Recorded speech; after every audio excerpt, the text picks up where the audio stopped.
pessoal! Eu sou Rafaela Alves, professora e bailarina de dança do ventre em Juiz de Fora, Minas Gerais. E eu sou a Vanessa Castro, bailarina de Curitiba, morando na Nova Zelândia. E está no ar mais um episódio do Belly Dance Podcast. Siga a gente no Instagram, @bellydancepodcast, @RafaelaAlvesDance. E @Vanessa Castro Dance.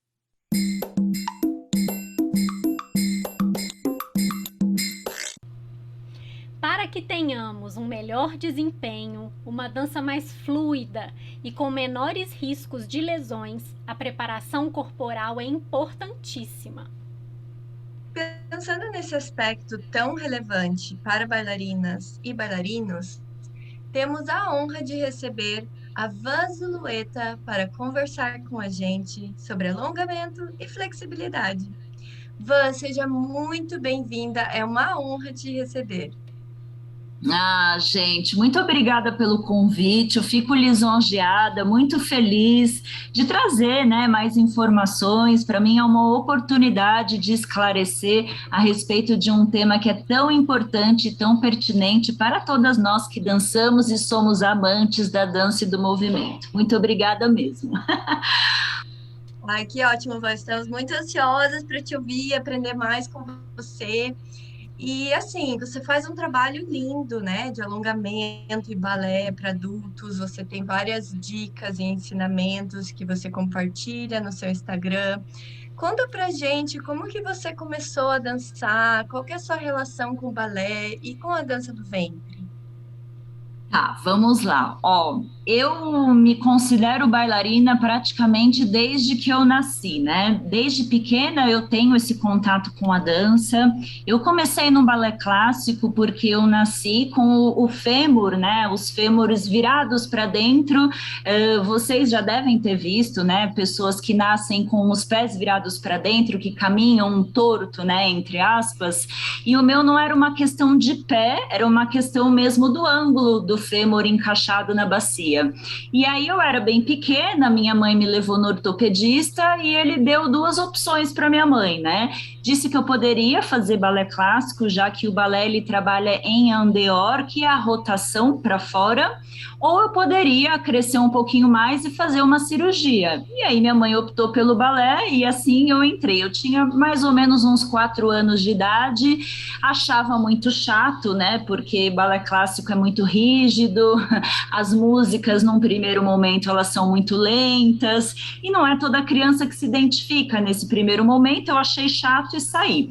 Daí, né, usei bota, fiz fisioterapia, não adiantou. Quando eu tinha mais ou menos uns 9 anos de idade, uma amiga minha, uma das minhas melhores amigas da escola, fazia balé e ela me convidou para ir assistir uma aula e eu falei, então vamos, né, vamos lá. E eu me encantei pela professora dela, né, pela professora de balé. Já comecei a ter um pouco mais de afinidade com as músicas e eu falei, eu acho que eu quero voltar. E aí eu entrei novamente no balé clássico aos 9 anos de idade e estou até hoje com 40. Então praticamente é uma vida toda dentro do balé clássico. O balé, ele é uma modalidade, né, extremamente rígida, muito pesada. Não sei, né, se vocês já tiveram oportunidade de experimentar, de vivenciar o balé, mas ele também é uma porta de entrada para outras modalidades, outros conhecimentos que se associam ao movimento, né? Então, a flexibilidade, a força, a resistência, e a partir daí eu fui me aventurando em outras modalidades. A dança do ventre surgiu mais tarde. Eu entrei na dança do ventre com 34 anos, por influência de uma amiga minha de trabalho. Eu dava aula em Sorocaba, 2 vezes por semana eu ia para Sorocaba ministrar aula de balé clássico, e nessa escola tinha uma professora de dança do ventre, que hoje é uma das minhas melhores amigas, o nome dela é Helena Cereza, e a Helena, como professora de dança do ventre, me apresentou, né, esse outro universo, começou a me ensinar saíd, me mostrou os ritmos árabes, porque no balé clássico a gente não trabalha com esse tipo de nomenclatura ritmos, né? Começou a me mostrar, eu comecei a achar muito interessante, fiquei apaixonada pela musicalidade, pelo ambiente sonoro da música árabe, pela riqueza dos instrumentos, por exemplo, o taksim, né? Que coisa mais linda e louca ao mesmo tempo para quem não conhece, né? Como assim não tem um ritmo de base? Ou então a melodia ela não acompanha, né, a contagem? Isso não existe em outras modalidades. E aí me despertou curiosidade e por causa da música, né, como algo mais amplo, foi o que me fez entrar na dança do ventre. E estou até hoje. A dança do ventre, as danças árabes, elas são para mim um hobby feliz, né? Eu não trabalho especificamente com dança do ventre, eu me dedico ao balé clássico, ao jazz, à dança contemporânea, às aulas de alongamento, mas a dança do ventre é algo que eu faço, como eu disse anteriormente, um hobby, mas não é um hobby qualquer, porque como eu trabalho com dança, é muito difícil você trazer uma outra modalidade como, faz aí para se divertir. Não dá, né? Então você faz com vontade, com afinco, né? Persistência, e eu já fiz aula de todo mundo, todos os workshops que você puder imaginar, sou uma aluna muito nerd na dança do ventre, né?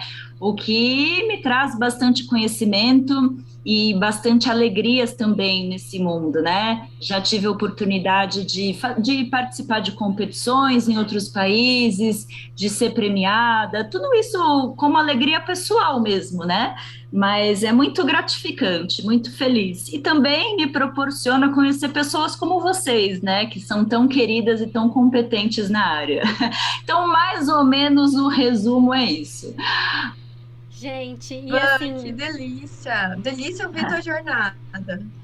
Delícia mesmo, e saber, assim, é engraçado que a maioria das pessoas que a gente convida para participar do podcast, como você, tem uma história de começo com a dança bem fora do comum, assim, né? Todo mundo tem um porquê.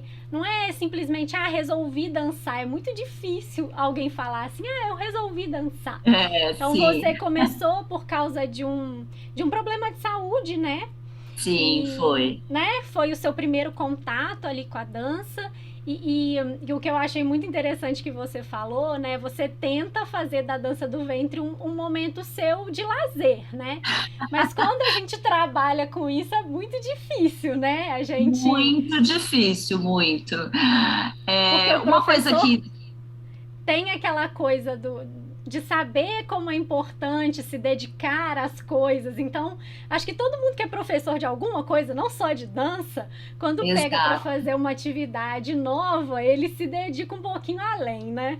Exatamente, mas é bom também, né, ser desse jeito, ser assim, eu acho, porque é uma satisfação pessoal, né, da gente, sim, mesmo dentro do hobby, todo mundo quer dançar bem, né, e uma coisa que acontece, eu tenho certeza que isso deve acontecer com todo mundo que é profissional de dança, independente da modalidade, quando você entra num outro universo, mesmo que relacionado à dança, você não sabe nada sobre ele, né, por mais que você tenha uma bagagem, né, que ela fica lá latente, que ela vai te ajudar posteriormente, mas num primeiro momento, você começa do zero, você se iguala a qualquer pessoa que está iniciando, né? Uhum. E eu acho isso até gozado dizer, não sei se eu vou ser mal interpretada, mas é um exercício de humildade, você ter um conhecimento alto na sua modalidade, você decidir, né, por opção, vou começar de novo do zero, porque você precisa baixar a bola e ver que tudo aquilo que você sabe, às vezes não se aplica nessa outra modalidade, né? Então é como se fosse uma nova construção do início. Claro que a bagagem que você tem aí durante a sua vida toda vai te ajudar, mas num primeiro momento é difícil você encaixar as coisas, fazer associações, né?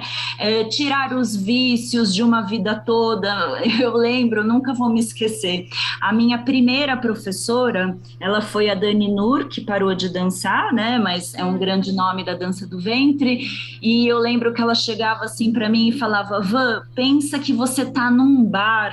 E eu falava, mas como assim? Ela assim, porque você tá com uma postura tão altiva, desce um pouco. E eu falava assim, mas eu acho que eu fico assim no bar. Porque Porque essa postura, né, dessa altivez, dessa elegância, é uma construção que a gente tem durante anos que não é mais uma opção, ela acaba fazendo parte da sua personalidade, né? Então as construções, elas são muito diferentes. E aí é como se você fosse criando caixinhas, né, de subsídios para que você possa escolher esses elementos no momento adequado. Isso é muito legal, isso é muito rico para quem dança, né?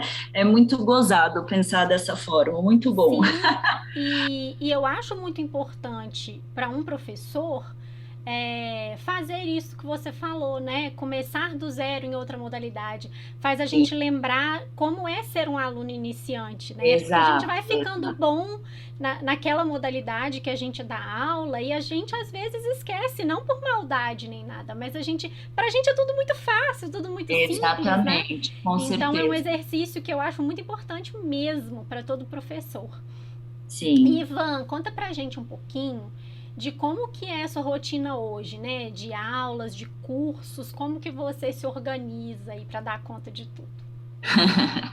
Bom, existe a Vanessa antes da pandemia e após pandemia, né? A minha rotina mudou muito. Vou resumir para vocês contando um pouquinho. Antes da pandemia, eu era funcionária em 3 escolas grandes, renomadas aqui em São Paulo, de balé clássico, e eu trabalhava muitas horas por dia. E aqui em São Paulo, para quem conhece, a gente gasta muito tempo no trajeto de um lugar para o outro, né?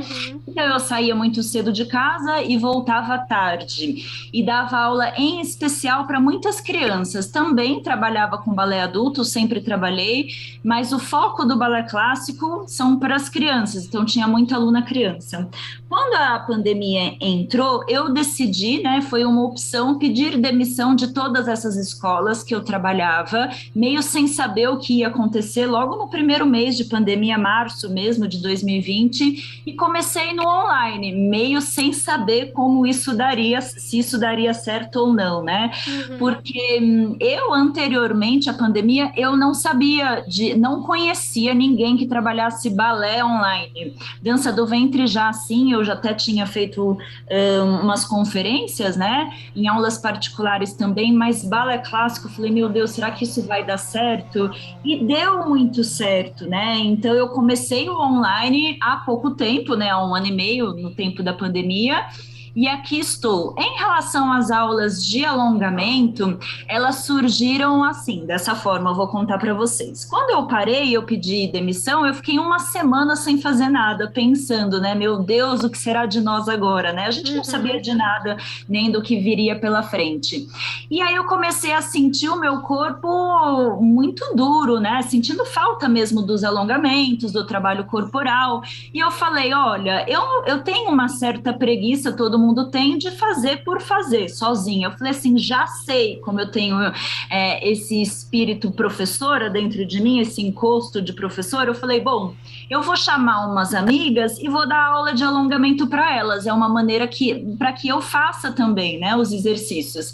E aí fiz uma conferência no Zoom, chamei as minhas amigas que são da dança, minhas professoras de dança do ventre, inclusive, falei, gente, eu vou dar aula de alongamento para vocês.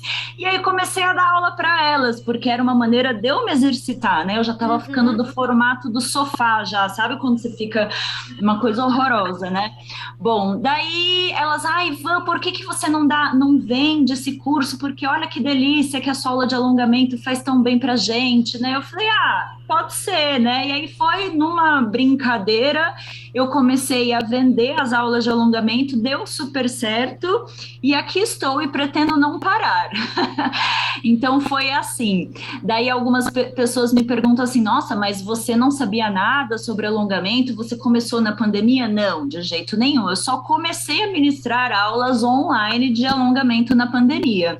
Mas o alongamento, diferente de outras modalidades, ele faz parte da formação do balé clássico. Então, desde que eu me conheço por gente, eu faço aulas de alongamento, eu tenho um trabalho de aulas de pilates como aluna, não como professora, pilates, yoga, outras práticas corporais. Então, a minha aula de alongamento, ela é uma mistura de tudo isso, né? Em suma, é um pouquinho de cada modalidade com o toque Vanessa Zulueta, né? Então, eu sempre tive contato com o alongamento e o preparo de corpo para a dança. Foi mais ou menos. Desculpa, né? Olha, eu falo e não respondo, né? Daí você perguntou como é a minha rotina, né? A minha rotina é acordar muito cedo todos os dias, porque isso me traz disposição ao longo do dia.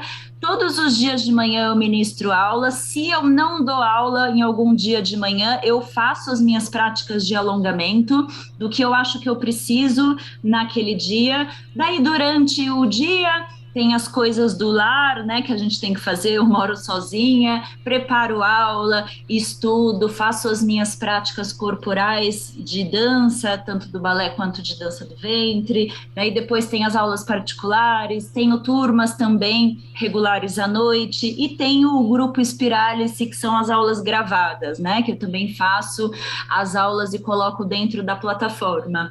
Então é mais ou menos essa a minha rotina. Isso sem contar com outras coisas, né, porque eu sou a louca do estudo, então eu estudo inglês, eu estudo outras matérias de faculdade mesmo, né?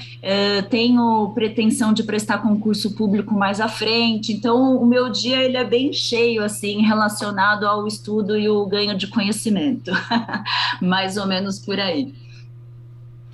Legal, Van. Eu gostei muito que você falou, né, da questão da descoberta na dança, né?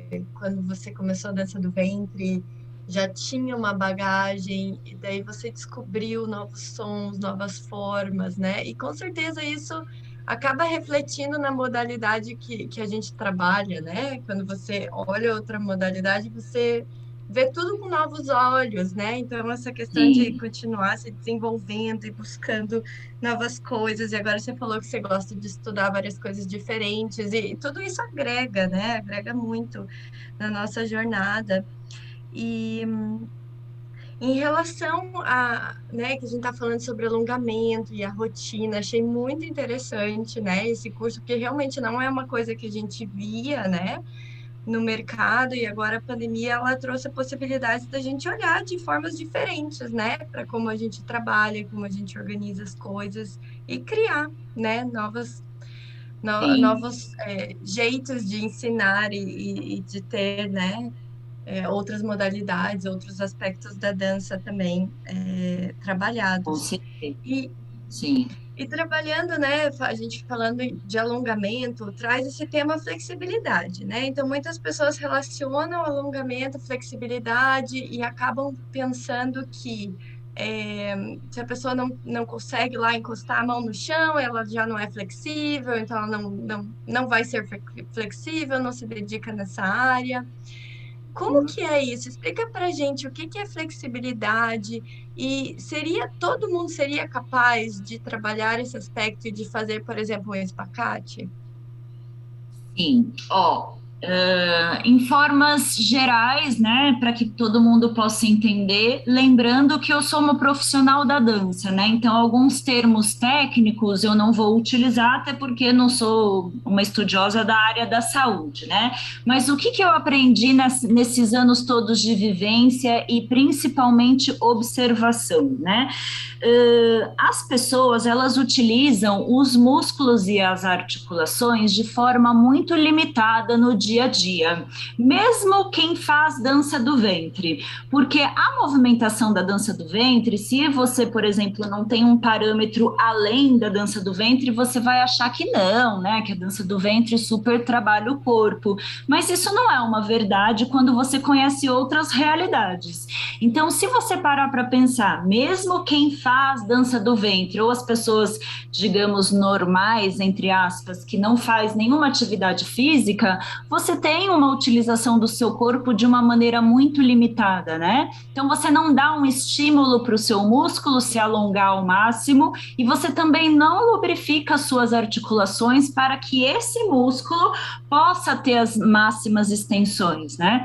Então, você perguntando para mim, todo mundo pode abrir espacate? Sim, se você der o estímulo necessário para esse corpo.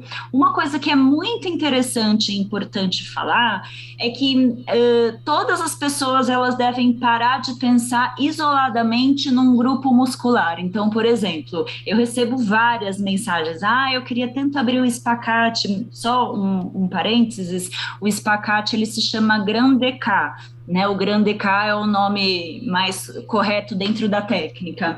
Então, eu recebo muitas mensagens, eu queria tanto abrir espacate, eu estou fazendo alongamento de posterior, que são os isquiotibiais, todos os dias e mesmo assim eu não consigo. Então, o que acontece, que eu estava falando dos grupos isolados, que a gente não pode pensar isoladamente num grupo muscular, não adianta você alongar o seu posterior de perna somente, sendo que para você abrir o Grande K, o espacate, você precisa ter mobilidade de quadril, você precisa ter aquela retroversão pélvica, né, bem molinho, encaixe, desencaixe, você precisa ter os flexores de quadril extremamente alongados, que é o músculo da perna de trás, quando ela tá pro chão, né, então assim, você precisa ter um trabalho corporal intenso do corpo inteiro para você abrir o espacate. Tem gente que só alonga a perna e acha que vai abrir. Então, assim, as coisas, elas não se dissociam. Ou então, um outro exemplo, eu quero fazer um cambré maravilhoso na dança. Daí a pessoa destrói a lombar, sendo que, coitada da lombar, a lombar é o de menos, ela é um dos elementos para você ter um cambré, digamos, plasticamente bonito, né? Ideal. Então, você tem que trabalhar a mobilidade dos seus ombros, você tem que trabalhar as escápulas, você tem que trabalhar parede abdominal. Quando você faz a retroversão para trás, você alonga os seus músculos abdominais. Mesma coisa, flexores de quadril, dependendo se você fizer plié, que é soltura de joelho, né, dobrar os joelhos, você precisa ter também alongamento nos quadríceps. Então, assim, não dá para você pensar no cambré só focando na lombar, né, coitadinha da lombar, e aí tem gente que se machuca, né, um cambré com a cervical dura, tem que pensar também no alongamento do trapézio. Então é um conjunto, o nosso corpo, ele é uma engrenagem perfeita, não dá para você pensar num trabalho isolado.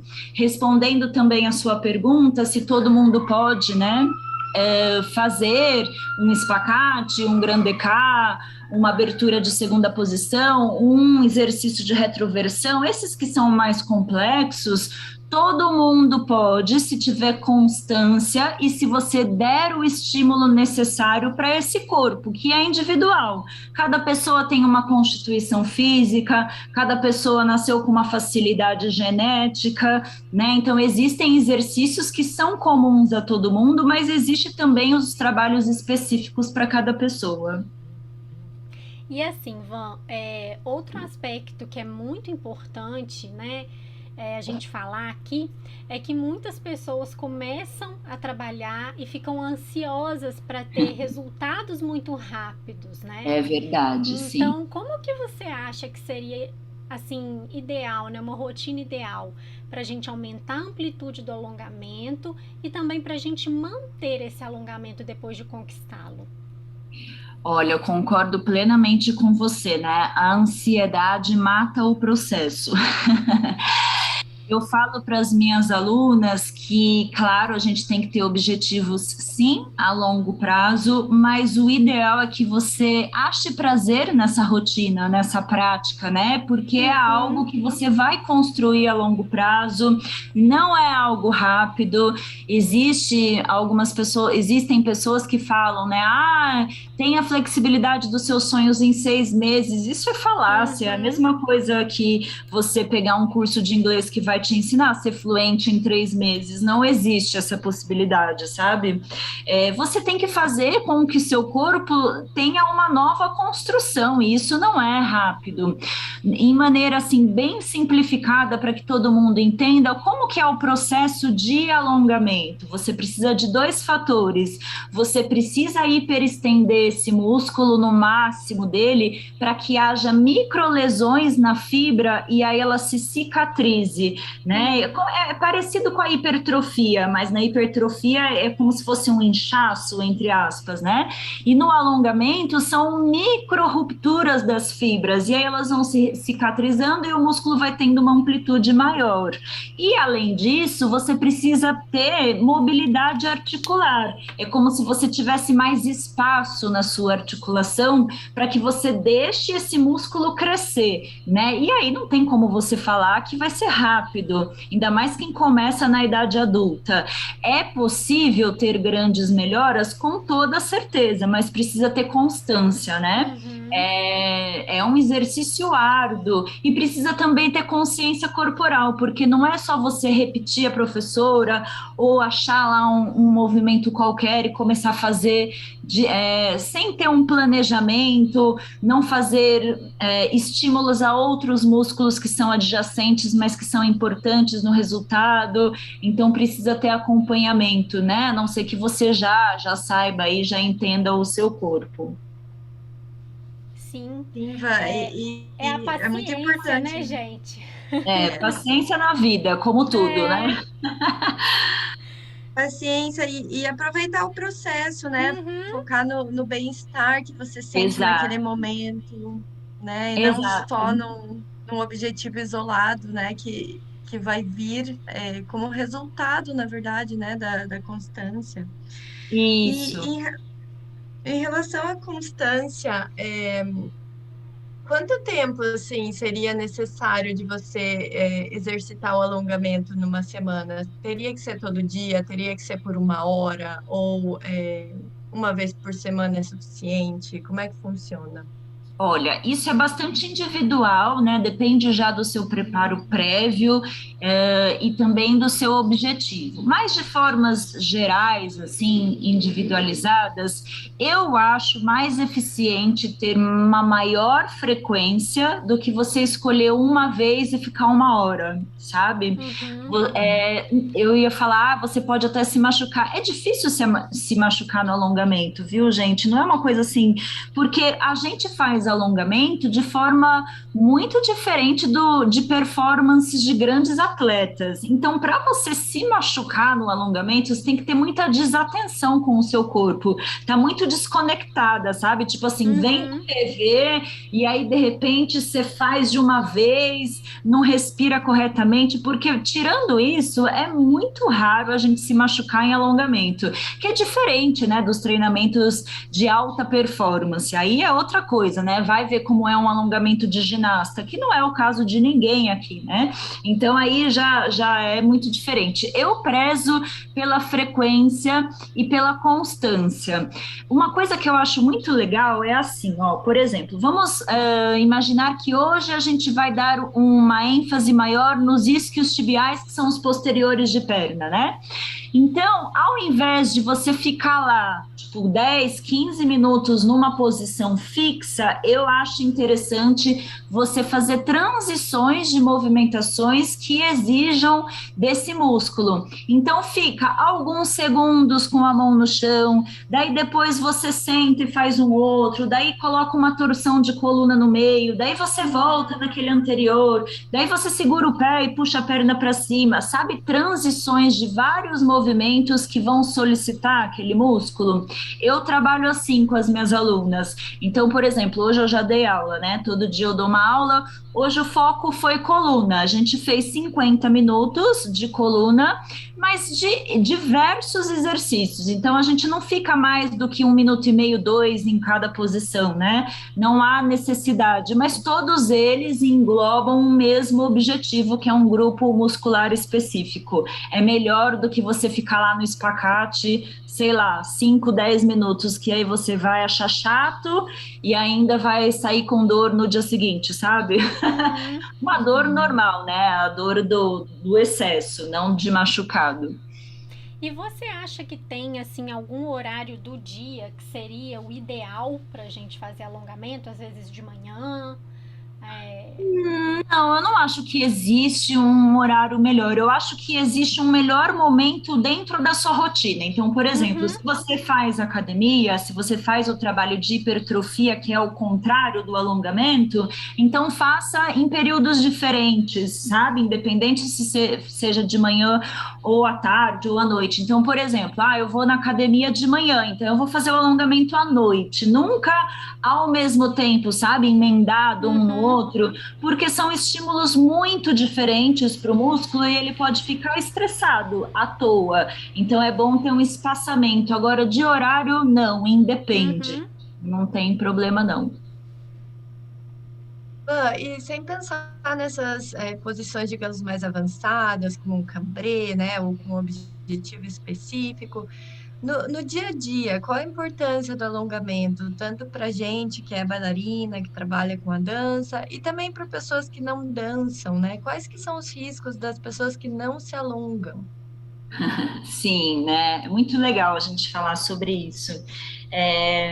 Eu tenho um pesar muito grande, assim, um dó mesmo das pessoas que não estão envolvidas no movimento, seja ele qual for, não necessariamente aulas de alongamento, né?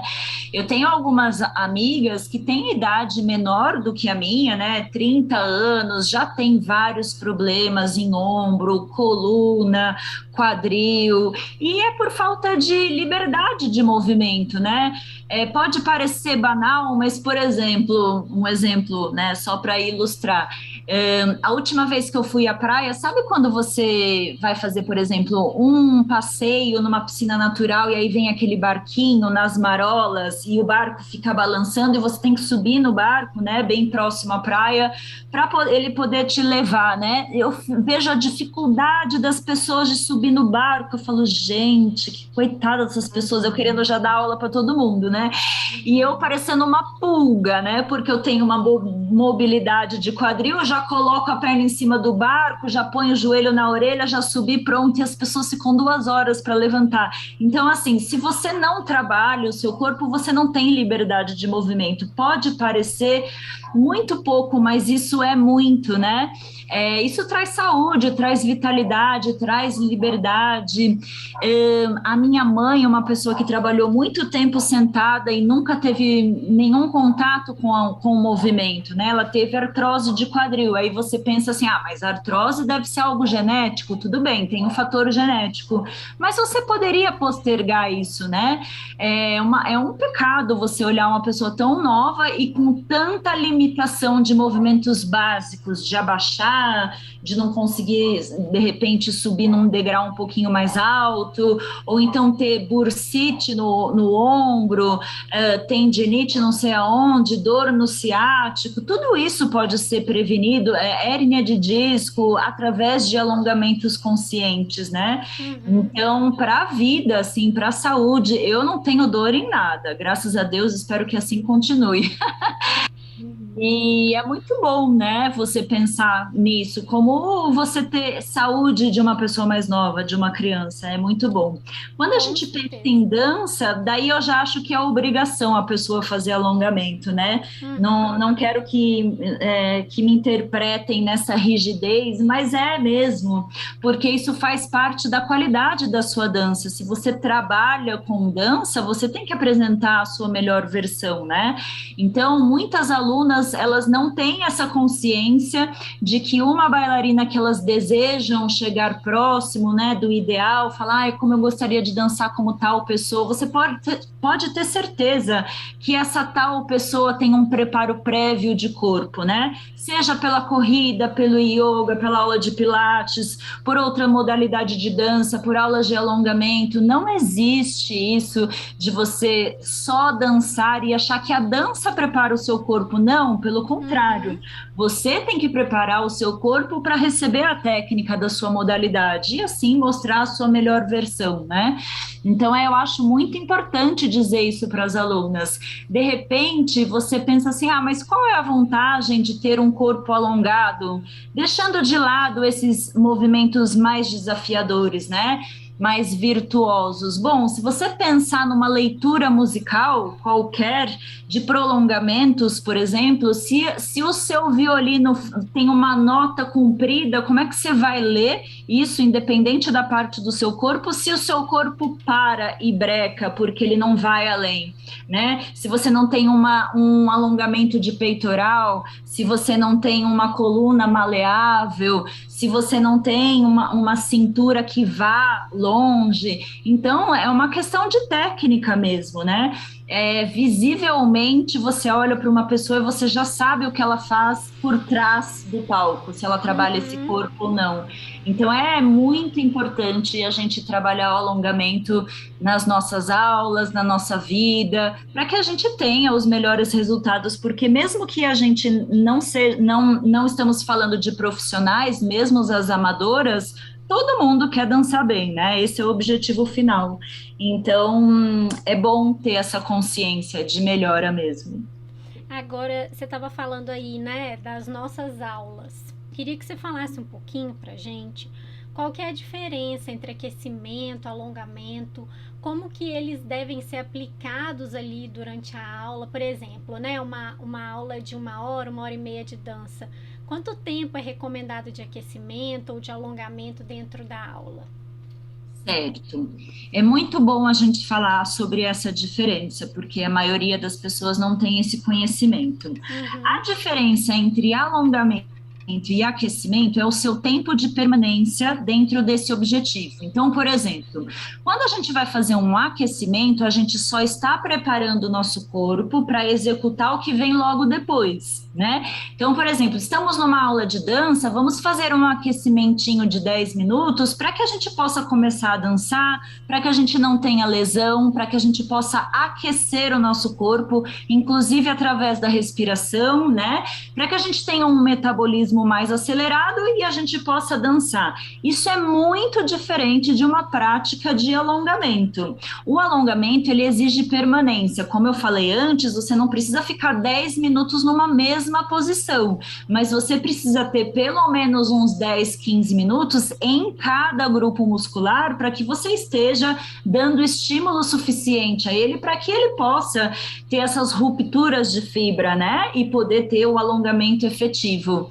Então, se a pessoa acha que o que ela faz antes da aula de dança, por exemplo, antes da aula de dança do ventre, que é o caso, ela acha que aquilo é alongamento, ela está bastante equivocada. Aquilo não é um alongamento, ela não vai trazer ganho de amplitude, de flexibilidade. É isso. Entendi. É mesmo o que a gente faz antes da aula, dar uma acordada no corpo, né? Exato, dar uma preparada para a gente conseguir, né? Já entrar no pique, já entrar dançando, e como você falou, evita muita lesão, né, Vanessa? Que é uma coisa Exatamente. que a gente, enquanto professora, a gente fica muito preocupado, né? De ter algum aluno com lesão, e você estava falando sobre isso antes, né?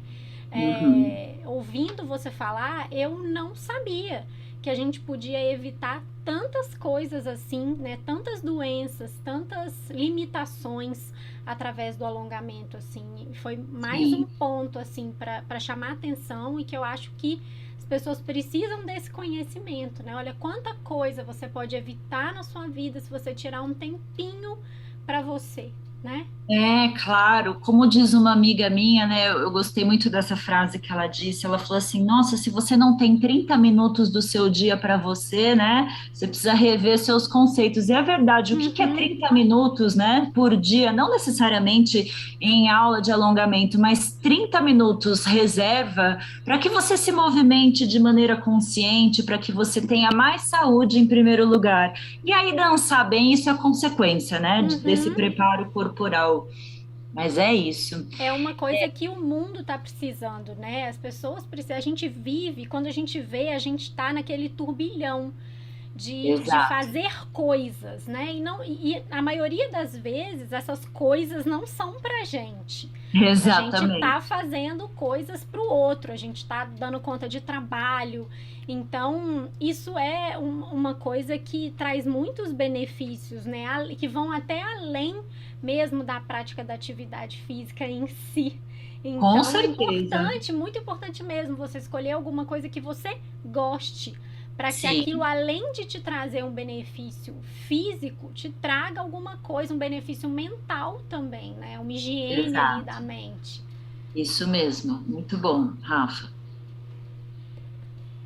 Como é importante, né, a gente ter um corpo funcional, né? Você deu Uhum, vários exemplos ali interessantes, né, Wanda, do dia a dia, porque o que a gente quer é que o nosso corpo permita que a gente faça o que a gente tem vontade de fazer, né? Essa é a função. Sim, Nosso corpo é o meio que a gente consegue exercer nossas atividades. Então, a gente precisa dar esse carinho, esse cuidado, essa atenção, né, para o exatamente. corpo. Sabe que uma coisa, né, que eu achei bem interessante, que você estava falando do alongamento, né, de como a gente precisa realmente ter um estímulo mais longo na fibra para realmente ter esse aumento, né, de alongamento, mobilidade, flexibilidade. Tem muitas pessoas, por exemplo, que vão para academia e daí quando a gente fala assim, ah, você não pode alongar, né, essa é uma dúvida bem frequente que eu queria ver, né, qual que é a sua opinião? Que a pessoa faz um exercício funcional ou um exercício de musculação e daí ela não quer fazer nenhum alongamento porque ela ouviu, né, que alongamento não pode fazer junto com a atividade de tentando construir massa muscular. Porém, às vezes você sai, né, meio travada lá da aula, então dá uma esticadinha, sabe quando você dá uma esticadinha na perna, dá aquele, que não é Sim. exatamente um alongamento. O que que você acha disso? Que é só aqueles 2 minutinhos, 5 minutinhos para dar uma espreguiçada no corpo, para dar uma mexida na perna, porque as pessoas às vezes acham que isso é alongamento. E daí tem essa A confusão. maioria acha. Não, essa esticadinha que você menciona, você pode fazer, sim, não tem problema nenhum. A única coisa que realmente é ruim é você sobrecarregar o músculo de estímulos diferentes, né? Então você trabalhou, vamos supor, o bíceps, né? Fez lá uma super musculação forte, pesada de braço, e aí você vai submeter esse músculo a um tempo grande de alongamento depois, é uma judiação com a fibra, não precisa, né? Agora, essa espreguiçada de dar uma mobilidade no corpo como um todo não tem problema nenhum, é até benéfica. É como se fosse uma compensação, né? Você contrai tanto a fibra e aí você dá uma esticadinha nela para ter um ganho aí benéfico de sensação mesmo. Então não tem problema nenhum. É exatamente essa sensação de, né, de você não estar contraída, de dar uma alongada e pronto, estou pronta, né, para o meu dia, né? E Isso, eu já não, ouvi não isso, tem problema. e aí eu já ouvi de muitas pessoas, né, de fazer o exercício de musculação pronto, não pode mexer mais nada porque não quer alongar, né? Então é a diferença, o que que é o alongamento tem que ser um estímulo mais longo mesmo, né, na Sim, fibra. exatamente. Ah, Isso, com foco nele. E é só, como você mencionou a academia, deixa eu só fazer um parênteses, né? Eu acho muito engraçado porque as pessoas elas têm um preconceito assim quando elas ouvem aula de alongamento, por dois motivos. Primeiro, porque elas têm aquela imagem inicial do alongamento de academia, né? Que as pessoas vão chegando, cada uma chega no horário que quer, uhum. daí começa a repetir o que o professor está fazendo, meio de qualquer jeito, né? Daí começa a isso, que é conversar com essa a amiga. esticadinha que eu mencionei. Dá uma Isso, esticadinha isso. aqui, uma esticadinha ali.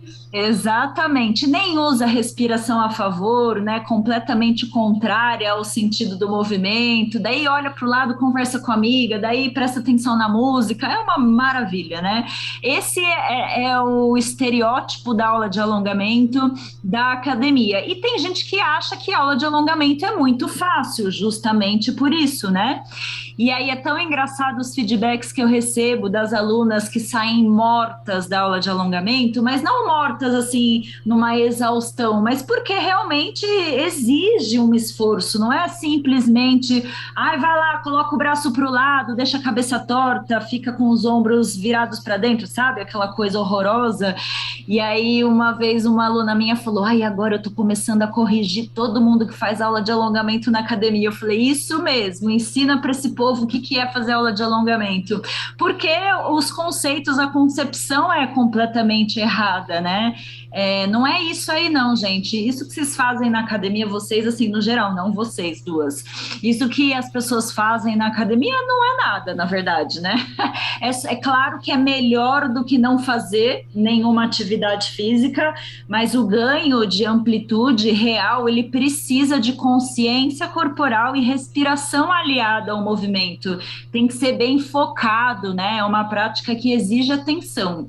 Tanto é que as pessoas que fazem alongamento, elas, nessas aulas mais centradas, elas equiparam a prática como uma meditação ativa, porque você tem que acionar a respiração de maneira concentrada e fluida, cíclica, como se fosse o start do movimento, né? Então é bem diferente dessa concepção alongamento de academia. Uhum. Sim. Muitas similaridades com a yoga, né? Então, quando a gente Sim, faz yoga, bastante. tradição, Yoga é maravilhoso, né?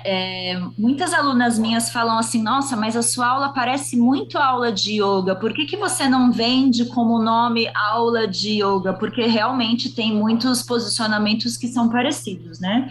Primeiro porque eu mesclo bastante com o que eu aprendi com a minha bagagem do balé clássico, que a gente utiliza demais, o ganho de amplitude, mais as aulas de pilates que colocam o fortalecimento muscular junto às aulas de alongamento, e porque o yoga é uma filosofia, né? Então ele não está baseado somente no movimento em si, o foco ele é mais amplo, e o meu, nesse momento de vida, é atrelado ao movimento, então eu não posso falar que a aula de yoga, por mais que os posicionamentos sejam similares, ou às vezes até iguais, porque não tem esse outro lado, né, da consciência em relação ao ser humano, em relação ao sânscrito, não, isso eu deixo para os professores de yoga que têm formação em yoga, né, o meu negócio é a movimentação mesmo. E uma coisa assim importantíssima, né, que você mencionou e que eu acho assim muito legal da gente conversar sobre fortalecimento muscular, né? Uhum. Então, né, como você falou, nas suas aulas de alongamento você traz esses conceitos de fortalecimento muscular, né, de outras atividades como do balé, do pilates, que vão complementar, né, esse trabalho de alongamento.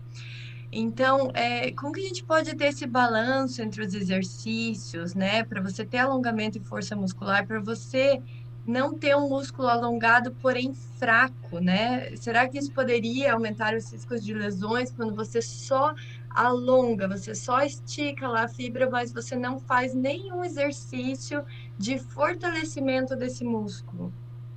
Certo, né, nessa sua introdução da pergunta tem vários conceitos envolvidos. A primeira coisa que a gente pode falar é que um músculo alongado, ele é por natureza mais forte dos que não são. Por quê? Quando a gente tem esse rompimento das fibras, a gente tem mais células vindo, né, nessa cicatrização. Então, pelo fato de você ter mais sarcômeros, o seu músculo ele já é mais forte por natureza. certeza. Claro que não se compara à força da hipertrofia, são trabalhos diferentes, mas uma pessoa que é extremamente alongada por trabalho muscular e não por frouxidão ligamentar, que a gente já fala disso daqui a pouco, ela vai ter um músculo forte. Se você olhar para mim, eu não sou uma pessoa que tenho a massa magra inchada, né? Você olha para mim e você fala, ai, coitada dessa menina, ela não tem músculo nenhum, né? Porque eu não faço trabalho de hipertrofia, de academia, mas os meus músculos são muito fortes, devido a esse tipo de trabalho específico de alongamento e mais outros exercícios que eu gosto muito, que são isométricos, que são aqueles que trabalham a força muscular sem movimento, né? Então você faz uma pose e sustenta. Só o fato de você sustentar o peso do seu corpo em posição parada, né, estátua, você já faz um grande esforço muscular. Então não dá para dizer que se você alonga muito o músculo ele vai ficar fraco. Não, ele existe um fortalecimento nesse processo. O que acontece é que algumas pessoas que são poucas, né, que não é a maioria, não é a normalidade, tem frouxidão ligamentar, é algo genético, elas são extremamente flexíveis, mas aí não foi por um trabalho de estímulo, ela nasceu desse jeito, e aí ela tem que fazer o quê? Aí sim, ela tem que fazer um trabalho reverso, de consciência corporal, de fortalecimento, até para estabilizar o corpo dela, né? Porque ela meio que perde o controle, né, da musculatura. Essas pessoas têm risco maior de lesão, justamente por essa falta de balanceamento entre alongar e contrair. Mas as pessoas, de uma maneira geral, normais, elas não têm lesão se elas se alongarem de forma correta.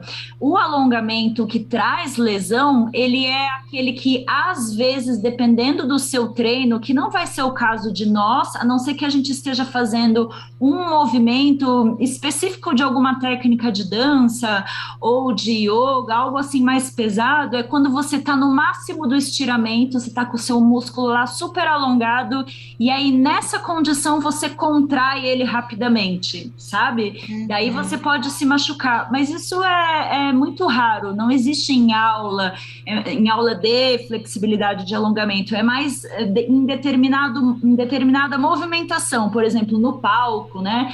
Que você está com um foco em outra coisa, tá menos conectada a essa consciência corporal, e aí você faz um super, sei lá, um salto que exige um aquecimento prévio que você não fez direito, e aí você teve a hiperextensão, contraiu e se machucou, né?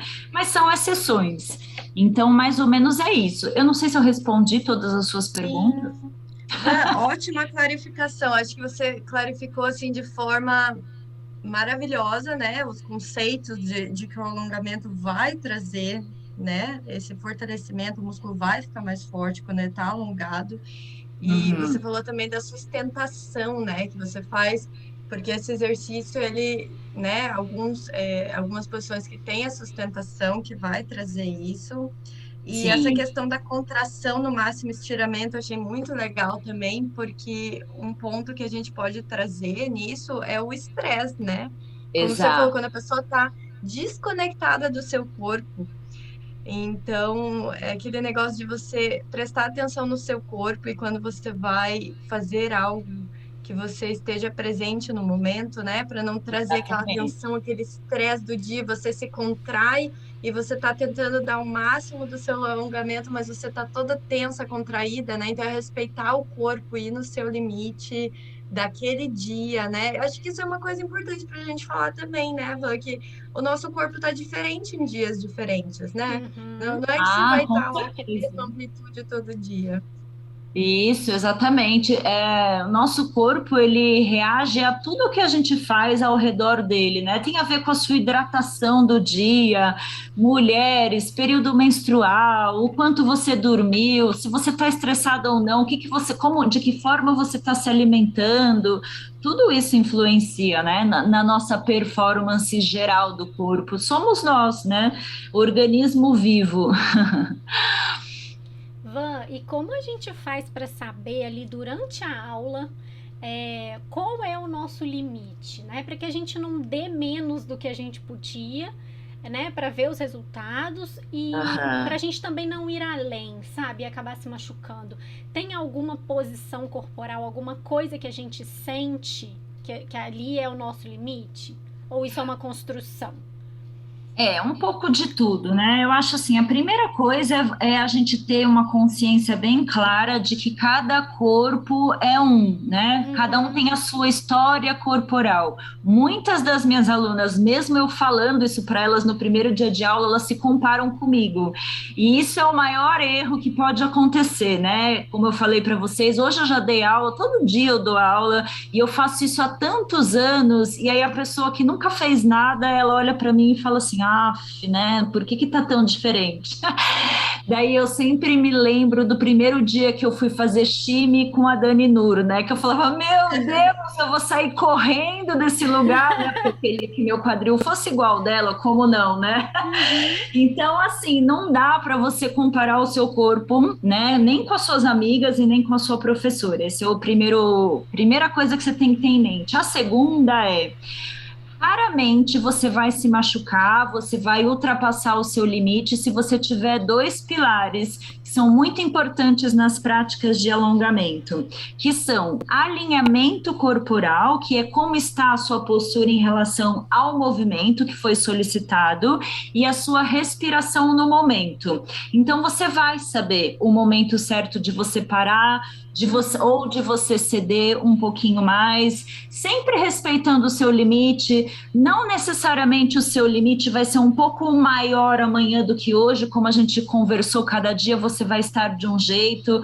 Vamos supor que hoje você está abrindo espacate, o grande K, amanhã você não vai abrir, você vai falar, meu Deus, eu tive um retrocesso. Não é assim, não tem a ver, né? Depende de como está o seu corpo. Então, se você tem alinhamento e sabe respirar em relação a esse movimento, você está no caminho certo, né? E não se comparar nunca, jamais com a sua professora ou com a sua colega do canto, porque as estruturas físicas são muito diferentes. Existe, sim, pessoas que são privilegiadas geneticamente, embora sejam menos pessoas, mas existem, né? Pessoas que já nascem rasgadas, outras têm mais dificuldade, mas todas nós podemos melhorar muito, muito mesmo. Depende do estímulo que você dá para esse corpo, né? Van, queria te agradecer imensamente por que ter lindo. vindo compartilhar um pouco do seu conhecimento com a gente. Imagina. Foi uma alegria te ouvir e aprender com você, saber um pouco mais de você. Então, muito, muito obrigada mesmo. Imagina, foi um prazer. Nossa, que coisa boa, né? Eu poder trazer um pouquinho de esclarecimento nesse tema que ainda é um pouco nebuloso, né, para as pessoas. A gente acha que a gente sabe sobre alongamento, né? Como eu falei para vocês, por aquele estereótipo que a gente tem de academia, né? Mas é um universo entender do corpo humano, você saber os seus limites, as suas limitações, você poder olhar para o outro e ver coisas que você pode ajudar na pessoa em relação à dança, né? Com o alongamento. Só uma coisa que eu gosto muito de comentar, posso falar mais um pouquinho? Claro. Não, é porque eu tive pouca informação, né, na minha construção de bailarina, porque antigamente a gente tinha menos acesso às informações, né, muito diferente de hoje em dia, que você pode se tornar um especialista tendo dedicação no Google, né, você vai lá, pesquisa o que você quiser, que você vai achar a resposta, e antigamente não era assim, né, e aí eu vejo como que alguns comandos que a gente, como professora, a gente pode dar para as alunas e pode fazer muita diferença na vida dela, na construção corporal dessa aluna, né? Então, por exemplo, eu tenho um pouquinho de lordose, né? Eu sou um pouco desencaixada, entre aspas, dizendo numa forma mais simples para as pessoas entenderem, e eu não sabia na minha formação que se eu tivesse alongado muito o meu psoas, que é um flexor de quadril, esse músculo que fica entre a crista ilíaca e a virilha, trilha, eu teria melhorado muito essa condição postural, né? E aí você pensa que as professoras, elas falam assim para as alunas, encaixa o quadril, e esse comando encaixa o quadril, ele pode ter diversas interpretações, né? E não necessariamente é algo que vai ajudar a aluna, porque ela vai pensar, ué, mas eu tô encaixada, né? Porque isso depende da estrutura, da anatomia dela, o que é encaixa o quadril. Então, se tivessem na época, né, da minha formação falado para mim, olha, Van, você sabia que você tem essa pelve um pouquinho inclinada para trás, porque você tem os seus flexores de quadril encurtados, e se você alongá-los, você vai melhorar muito a sua questão postural? Pronto, sabe? Então, eu acho que quem trabalha com o corpo, quem é professora, independente da modalidade, tem que sempre ir além, sempre buscar saber, sim, o que acontece sobre o seu corpo, mas em especial no geral, porque você trabalha com corpos muito diferentes, né? Então, desenvolver essa sensibilidade no olhar para o corpo do outro, eu acho que é fundamental, assim, na nossa profissão, na nossa escolha. Com certeza. E você aí que está ouvindo a gente, que tem vontade de estudar, né, mais esse assunto, de praticar alongamento, aumentar sua flexibilidade, procura a Vanessa no Instagram. A gente vai deixar nas descrições todas do podcast o Instagram da Vanessa. É uma ótima oportunidade. Ah, queridas, muito obrigada, viu? Fico muito feliz. E todos vocês que forem lá, serão muito, muito bem-vindos nas minhas redes sociais. Obrigada de coração. Que aula, muita clarificação, muito conteúdo. Foi uma delícia conhecer mais da sua história, da sua jornada, do seu trabalho. Então, muito obrigada. E obrigado para quem estava ouvindo a gente. E até o próximo episódio. Até, Gente, beijo. Um abraço bem grande, de braços bem alongados, bem fluidos. Um beijo grande, muito obrigada, Van e Rafa. Foi um prazer, viu? Obrigada, Van. Beijo, gente. Beijão.